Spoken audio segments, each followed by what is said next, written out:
Bien avancé, le chef de l'État on avance bien, a fait ouais. des rencontres C'est une affaire qui roule. avec chacun des partis, puis il les a réunis tous ensemble.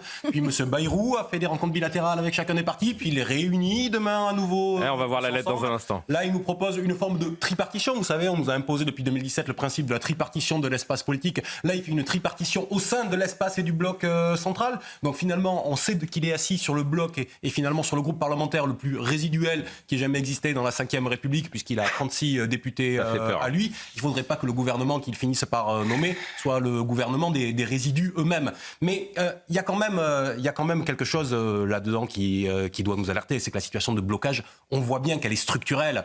Ça ne tient pas au fait de monsieur Bayrou, ça ne tient même plus au fait de monsieur Macron lui-même. On est dans une situation de blocage. À un moment donné, il va falloir examiner raisonnablement, rationnellement, en dehors des questions d'affect, en dehors des questions du jeu politico-politicien, comment sortir de là. Et, excusez-moi, pardonnez-moi, mais il n'y a pas d'autre solution aujourd'hui que de remettre les clés et de redonner la main aux Français.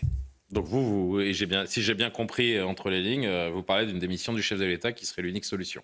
Mais c'est pas... C'est ça que vous me dites. L'idée n'est pas de chasser le chef de l'État du pouvoir. Il devrait prendre acte du fait qu'aujourd'hui, la situation est bloquée. Besoin d'apaisement, mais pour revenir juste sur la question là, que vous posez, Bruno Retailleau sera-t-il reconduit ? C'est une partie de la question, mais l'autre partie de la question, c'est Bruno Retailleau voudra-t-il retourner au gouvernement ? Vous avez entendu ces déclarations ce matin. S'il peut mener sa politique. Qui disait qu'il irait s'il peut mener sa politique et qui disait qu'il y aurait des ministres LR, mais que pour l'instant, que la présence des ministres LR n'était pas acquise. Pour l'instant, et que les conditions n'étaient pas réunies. C'est pour ça que je dis ça va finir à 90% de centristes. Ça veut dire, qu'il est en train de faire une OPA quand même sur LR, vis-à-vis de Laurent Wauquiez. C'est quand même l'information numéro 1. Et l'information numéro 2, c'est qu'il est quand même en train de se prémunir contre un échec prématuré ou quasi immédiat de la tentative Bayrou à Matignon. Il y a quelque chose qu'on passe quand même sous silence parce qu'on est sympa depuis tout à l'heure, mais c'est que la première semaine de M. Bayrou est apocalyptique. Ouais, c'est pas faux. C'est apocalyptique, c'est une catastrophe à tous égards. Vous étiez pas là avec nous hier, mais il a été rhabillé pour l'hiver, on comme a on dit. perdu Joe Lagaffe de l'autre côté des États-Unis, mais on récupère François Lagaffe depuis